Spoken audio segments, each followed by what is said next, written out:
Anfield wrap, lunchtime video, Neil Atkinson, Gareth Roberts, looking smart, feeling great, the sun is shining, weather is sweet, makes you want to move your dancing feet. More of that in the afternoon when we get the Finley. Snapchat on. Lovely touch of Finley, bit of Snapchat later on with some moves, I suspect. Maybe we did this lunchtime, we've been a bit higgledy-piggledy all week really, haven't we? And nothing much has changed, nothing much is new, nothing much is different. The summer, isn't it, mate? You know, we're all. It's the pre-Euros periods as well. You get the impression everyone's just going, we'll take a breath, and then it's going to go off. Yeah, everyone's just sort of waiting, aren't they? Waiting to see what everyone's doing. It seems like a bit of a standoff maybe over certain moves and stuff like that. I mean, you know, we've had this Götze saga, haven't we? And it doesn't really seem to have gone anywhere. It's just stayed now, and it's like everyone's looking at each other going, "You coming then? Yeah. Are you staying then? Are you going then? Yeah. Here's your stuff." So there's all that going on. So yeah, it's a bit of a I've weird stage. That if he wasn't away with Germany every day, Gertz would be going into the Bayern Munich training camp, seeing his stuff being left out of his locker, and then he'd put it all back in, and then he'd come in the next morning and left it all out again, and then he'd put it all back in. Very passive aggressive. Sounds like Cutter's trainees up and yeah, playing practical jokes on him and stuff. Kick me on his back and all that. I bought him on my fantasy football auction last night. Oh, yeah. Went in hot and heavy for him because if he plays, there could be a fair bit in it for him, but it's one of them, isn't it? What have I got then? There's a great piece on the Echo, and it's a really, really good piece on the Echo from Christian Walsh about Klopp. Have you seen it yet today? I haven't seen it. I've seen your tweet earlier, but I've not had the time to click through. I've been making lovely promotional images that you can see on Instagram, Pass Facebook. to your friends, you're already promoted, you'll do for us. Yeah, we're trying to get people onto it still, you know what I mean? So we say this always, but you know, if you like what we do, please tell everyone else that it's good and it's worth a £5 a month. Yeah, and then we can keep doing it. They say things like there's 50 million Liverpool supporters in the world, and trust me, we're not getting 50 million fivers. No. Now, if we were getting 50 million fivers, then this whole situation could be really rather different. So there's a middle ground. There's a happy medium where we like the sort of people who listen to us. We really like our audience, and I think this is something that we like to put across every now and again. That the people who listen and watch the videos, they're all sound people. They make mostly broadly speaking sensible comments. Often when they don't, they'll then apologise the next day, or Robbo will kick off, and then Robbo will have to apologise. But you know, it's all one of them.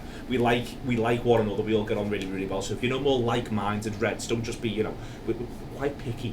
Get some really good ones, some like-minded Reds, and just say, you know, you should have listened to this, it's all right. And if they say, how do podcasts work, or isn't it a bit bedroom, then say, no, they've got an office and everything, and say, and a studio, and it's, you know, good it's, mics. Yeah, say it's no, it's not like that at all. And if they say, how do podcasts work, say, well, I'll show you, mate, and go like that, because we can't show everyone, and you know, it's not as though it's hard enough to sign up. Anyway, go ahead. So yeah, Christian's piece, good, is it? It's a cracker. Christian's piece is an absolute cracker. It really is. What it does is, I've been, and me and Christian had a chat last week, and I've been sort of, I'm fine with loving the manager. I'm banging to people thinking the manager's great. I love him. It's really important that people think the manager's great. But what I don't like is when it then becomes you slaughter the players at the expense of not wanting to say, maybe he could have done this a little bit differently, maybe he could have done that a little bit differently. No, you can have a conversation. And he himself, very honestly, and Christian pointed out in the piece, he himself says, well, it's my job to get more out of these players. Yeah. It's my job to use them better.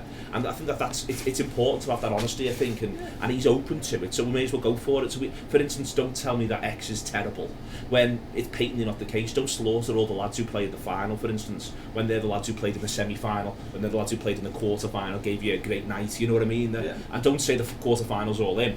Dexy Lovren's still got to win the header. James Milner's still got to put the cross in, you know what I mean? And I think it can get a bit out of hand sometimes. Yeah, it can. I mean, footy conversations in general online can get a bit out of hand, can't they? I mean, let's be honest, I'm sure we've all experienced that, not least myself, when you see me bailing on the comments at times, but it is mad. I mean, we all see things slightly differently, and there's someone I see a lot, I'm not going to mention him because I can't be bothered, but he's on Twitter a lot, and like he basically said, he put something like recently, football isn't a game of opinions. No, it is.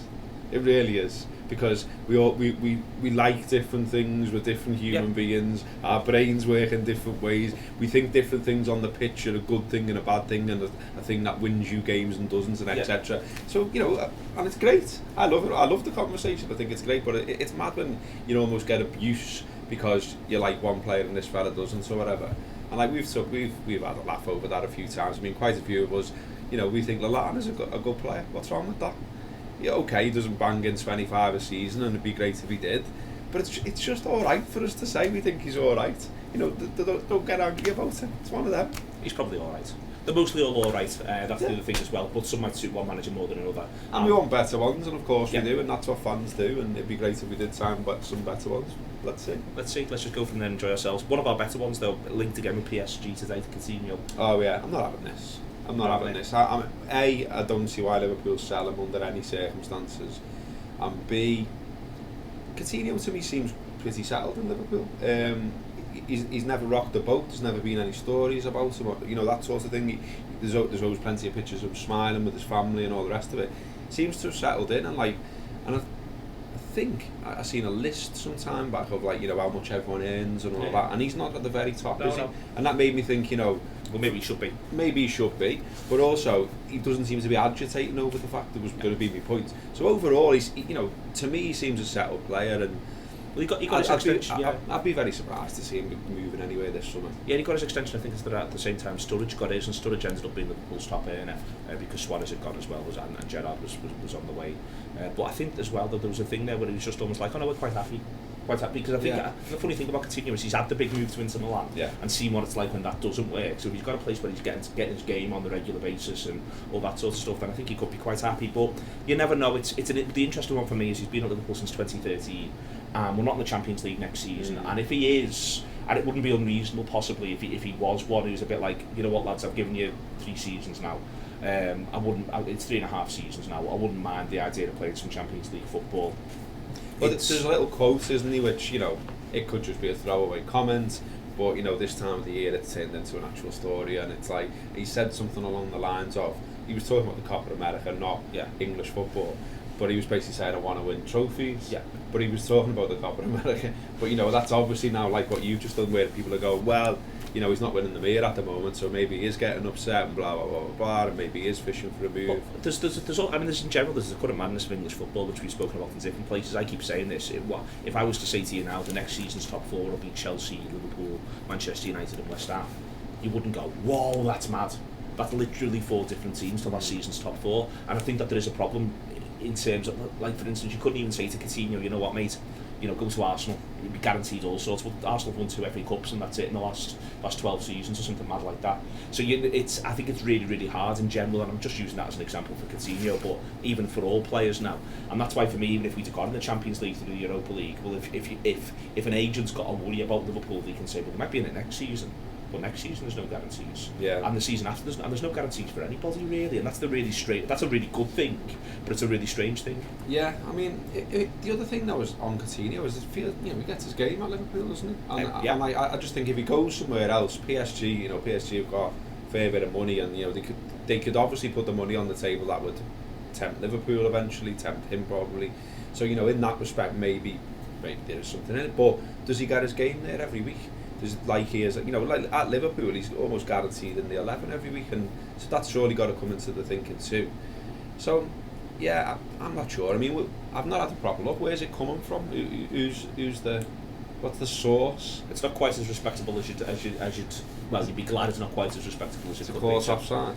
I'll come back to you on that one. We're not going to disparage anybody here. We've just been lovely about everyone. It's been lovely about everyone. And the other piece of news that's just come out just before we were recording this, that Swiss authorities have seized some documents from FIFA. So we're going to leave you now this lunchtime video, and we're going to go and get the shredder out. See you in a bit from the Anfield wrap, and have a lovely weekend. See you soon.